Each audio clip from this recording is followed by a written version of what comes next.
Um, Thank you. Okay, cool. Can I request to get a time check when there's 5 minutes left? Yeah, cool.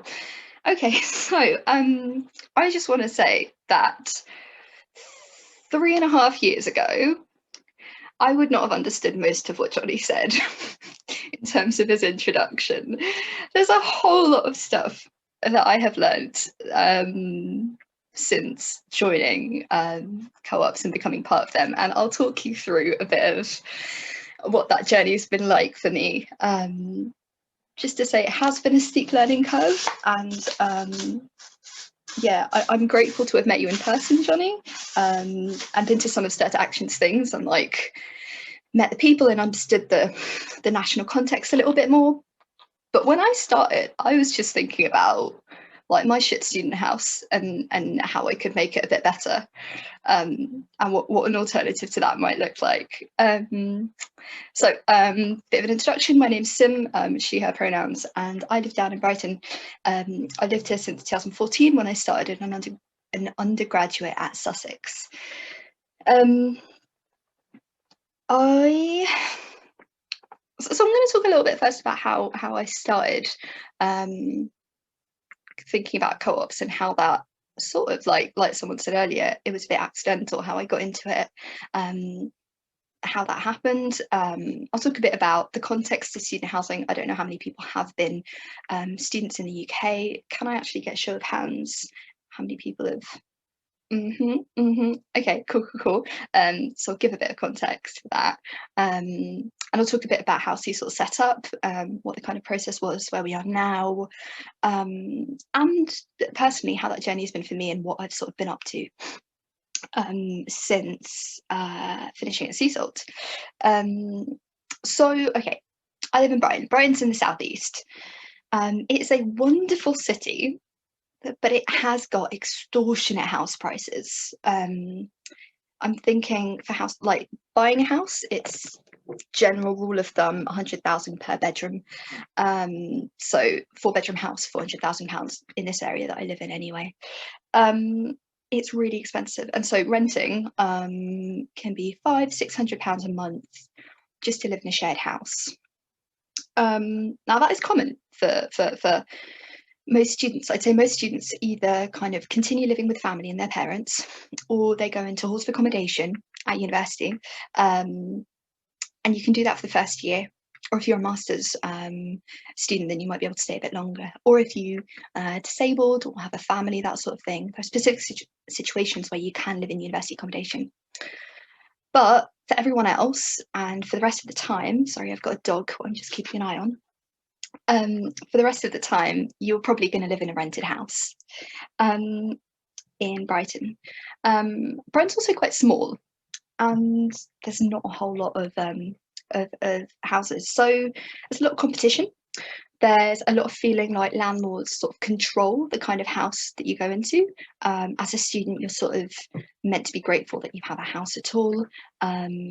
People start looking, if you're moving in September, you'll start looking about February-ish, and try having it sorted by April. And it's quite complicated. There's a lot of rules about what you can and cannot do.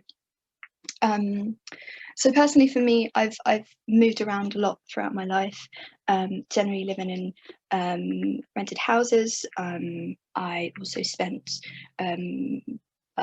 around primary school, I moved to India and lived there until I was 17, and even there I was sort of moving around every 2 or so years. Since I got to Brighton, it's been about every 1 year. So student houses, tenancies are about 10 months. Sorry, I am speeding through this.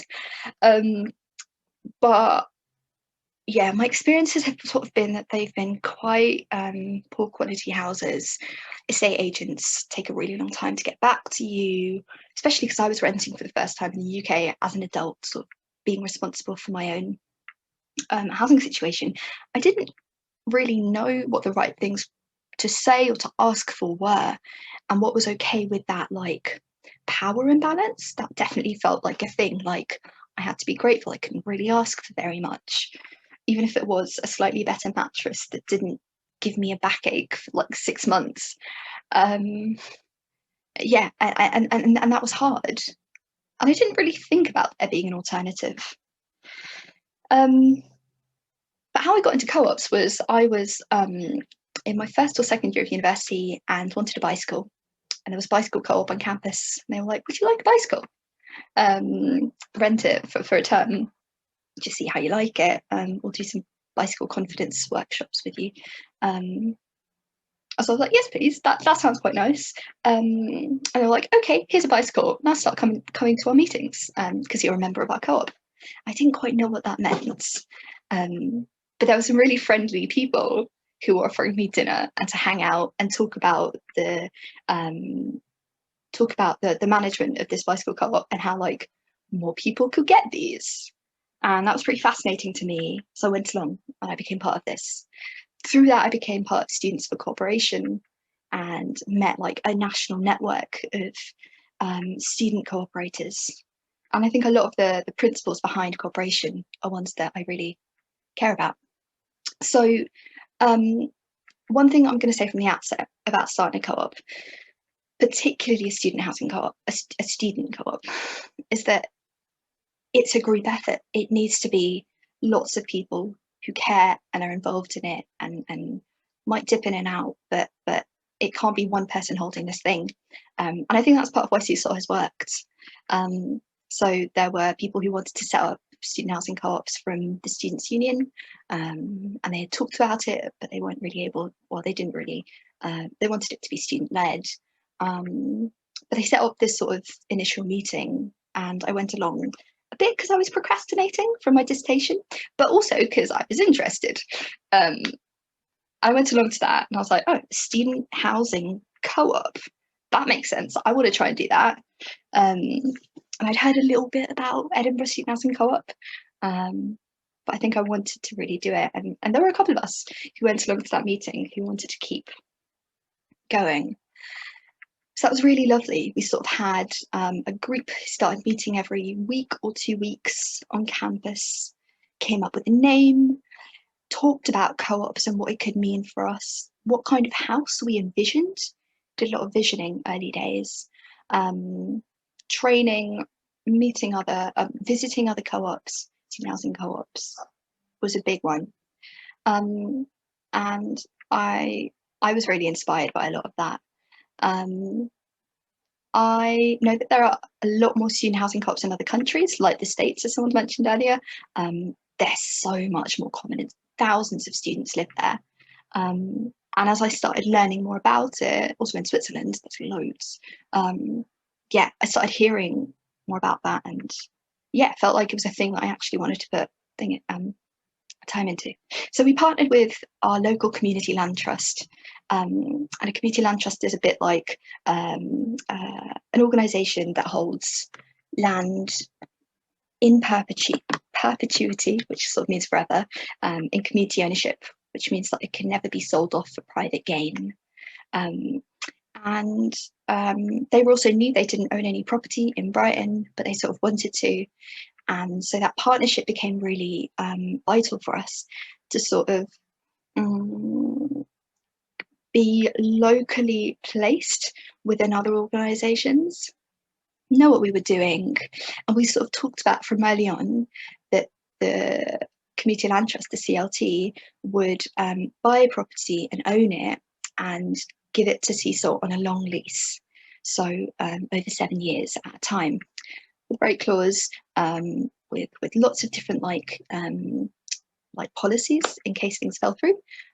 And it would never mean that the individuals who were part of the co-op would be liable. But it did mean that we could start to think about what would happen if we got this house and were able to live in it and not actually be like the owners, so holding a mortgage or being responsible for structural maintenance.